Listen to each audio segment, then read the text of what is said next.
here coming at you with the second review of Cursed Films with Cursed Films 2, which is the second season from Shudder's Originals.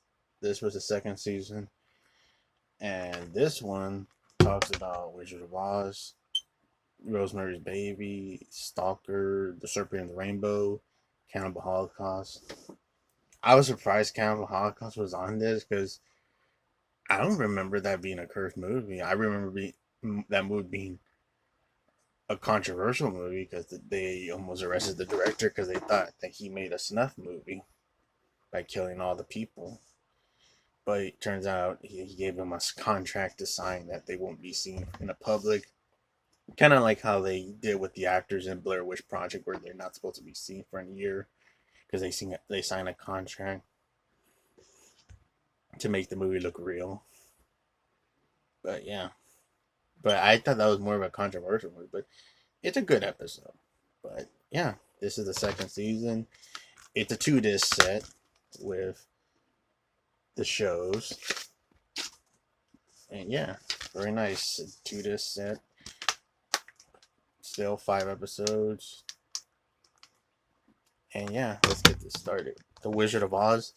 That was one of the first episodes. That one was pretty emotional to watch because of how Judy Garland, how she got treated, how she was fucking pushed over with drugs and this stuff, meth, like caffeine pills, so she could stay up during making the movie. She was slapped by the director. She was harassed by some of the actors in the movie, like some of the producers and actors that were in the movie.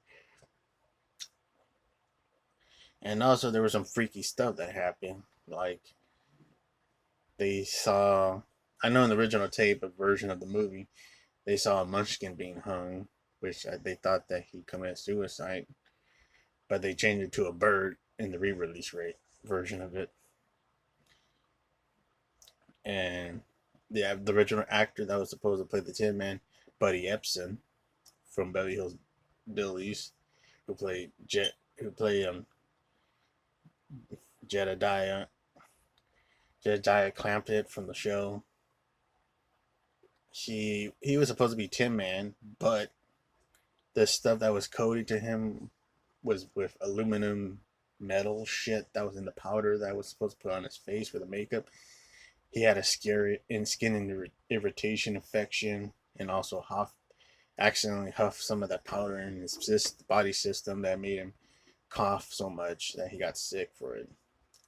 He was the original actor for the Tin Man, but he had to step out because of that accident. The actress that played the Wicked Witch of the West, she got burned during that her fiery escape after she talks to Glinda the Witch and uh, Judy Garland's character Dorothy, after she's like warning them, and then she goes into that red explosion. In the episode, they do explain in step by how she was going through this doorway that was gonna make her go down to the floor, then we disappeared and stuff. But when she went down, and the red foam of the red fire stuff made a big flame effect where it burned her head, and she got third-degree burns on her hair, in her head and face. So they actually had to be like rushed to the hospital and put into bandage. And they even interviewed the actress that played the Wicked Witch of the West. Her son is interviewed in this documentary as well, and he even mentioned like she didn't want him to be upset, so she had to act like she's a trying to play as a mummy. She didn't want to upset her son about it. That's when he explains it. Like, she just wanted me to be not scared of what she's wearing all these bandages because she got burned during that scene when she was making her leave from the Oz world. Yeah, that's very scary. And then also the stuff that they have in the snow is cancer causing effects, where that snow stuff that they use is like something that causes cancer, which is toxic. And someone stepped on the Toto's paw and stuff, and accidentally broke his foot. Um, Yeah. I would say, yeah, The Wizard of Oz is cursed like The Exorcist. It isn't obviously a cursed movie. Of course, they did different adaptations, but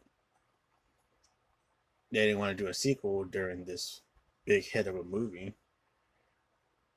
And it's sad what happened to Judy Garland. I would say it is definitely a sad episode. And then the next one is Rosemary's Baby, which stars Mia Farrow and John Cassavetes. It's a pretty powerful movie. It's not like everybody's cup of tea of a movie. Like, it's not my favorite movie, but I still respect it. I still enjoy it. But it would not be my movie I would see every day. But it's still a powerful movie. And I thought Mia Farrow and John Cassavetes were pretty good in it. They even talk about how freaky stuff happened during the making of the movie, how one of the actors got surgery and they saw the devil while they were in surgery for kidney stones. The actress that was like one of Mia Farrow's neighbor in the movie, that actress went crazy and tried to commit suicide, which is kind of like similar to how her character does in the movie. She just has mental breakdowns afterwards of working on this movie, and she went all drug out and crazy in her personal life. And she's interviewed. That actress is interviewed in in the documentary as well. And yeah, I would say it is definitely a crazy episode. And of course, it's direct. Rosemary's Baby is directed by that piece of shit Roman Polanski motherfucker. But of course, Roman Polanski originally he didn't want Mia Farrow in this movie. He wanted his wife Sharon Tate to be Rosemary Baby, but she sadly got murdered by the Manson family during before the movie was in pre-production. But yeah, that was also the fact that they also included in that movie where that originally the director wanted his wife Sharon Tate in it, but she already died during that Manson family massacre shit. And yeah, it's a crazy. I would say it is the most insane episode in the series. It is definitely the best one. And then the next one is Stalker. It is a foreign movie, and I'm not big on foreign movies. Most of it was in German throughout it, because you had to read subtitles throughout that story. There were some people, two or three people that spoke English in the documentary, but it was most likely a foreign documentary where a lot of people that were interviewed speak German. I never seen Stalker, but I don't know. This episode kind of bored me. It was kind of a boring episode to me because I never seen it, so I had to check it out. But I don't know. It's just I don't know. I fell asleep a few times watching it. And I just felt bored about it. But I like the episode next. The next episode that I think is better is the Serpent and the Rainbow, which I'm surprised this movie is talked about. And I like the Serpent and the Rainbow by Russ Craven.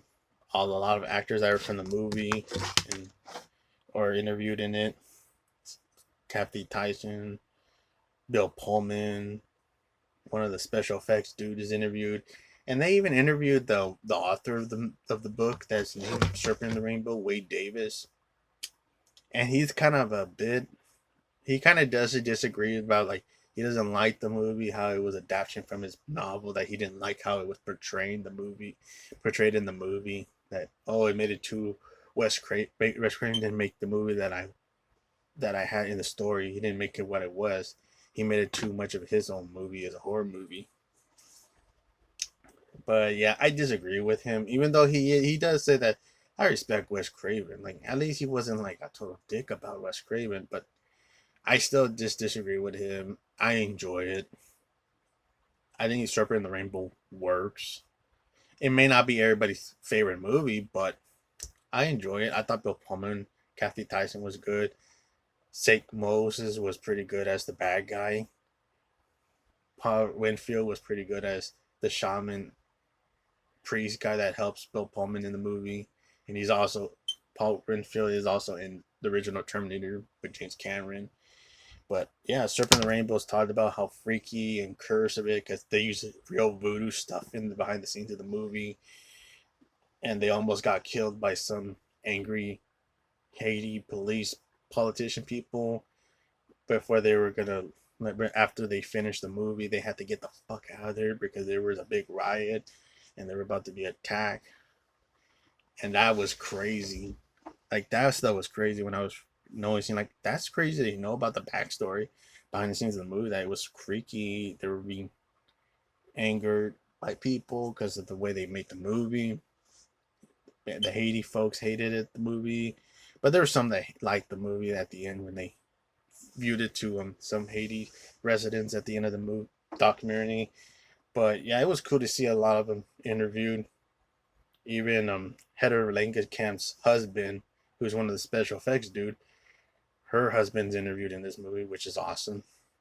And he's the one, and he was the one that was working on the set of the movies. That Wes Craven was the one that introduced him to Heather Langenkamp, and that's why at the end they got married, because Wes Craven was the one that introduced that special effects dude to her, and they got married. So that was cool. But yeah, it's a good episode. I disagree with the author saying that the movie sucks, but next episode is Cannibal Holocaust. Ruggero Deodato, controversial 1980 Cannibal Holocaust, the very first found footage movie before the Blair Witch Project. Bit found footage, bit regular movie, but a lot of brutal stuff throughout the movie. And yeah, the movie is a bit it's controversial for killing animals and fucked up stuff that happens in the movie, and brutal kills in it too. How they kill people in the movie, and there's some fucked up stuff in it. Like there's some rape in it that I don't like watching that crap. But on it is a very brutal and controversial movie. The director almost got arrested for thinking that the people that in America thought that he murdered these actors, but no, they signed a lease where they cannot be seen for a year. So like how the same thing they did with the actors in Blair Witch Project, where they cannot be seen for a year, so they can make the movie look real.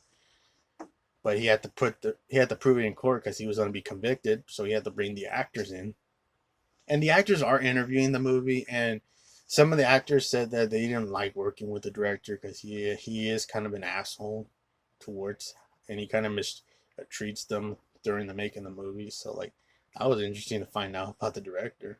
But the director sadly is not with us, and he's actually interviewed in the documentary.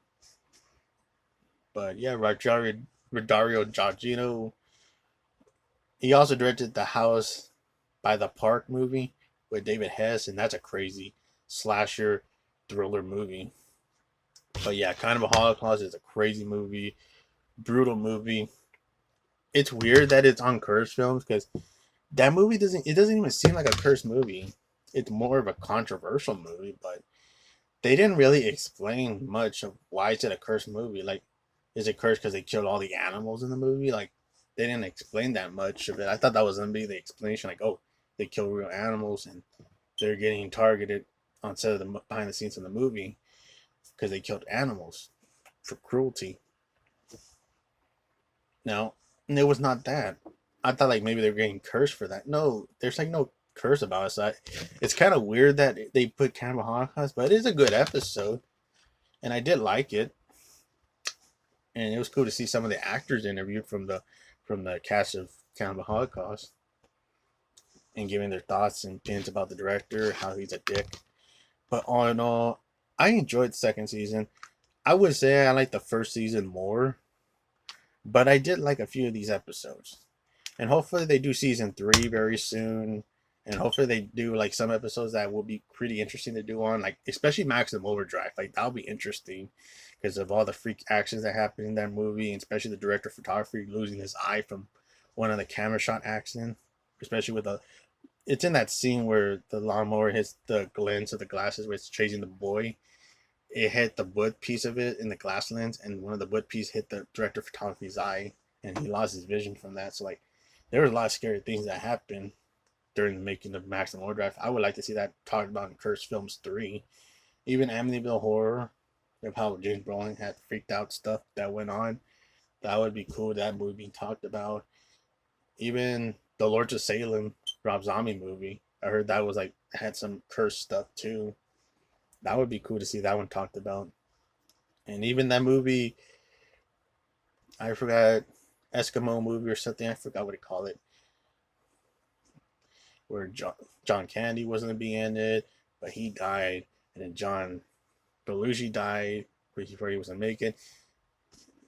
And yeah, it was like a cursed movie, which I would like to see that one be talked about too. But all in all, Cursed 2, not bad. Pretty good episodes. If I had to say what's my favorite episode from season 2, I would have to say it's The Wizard of Oz because it got me emotional.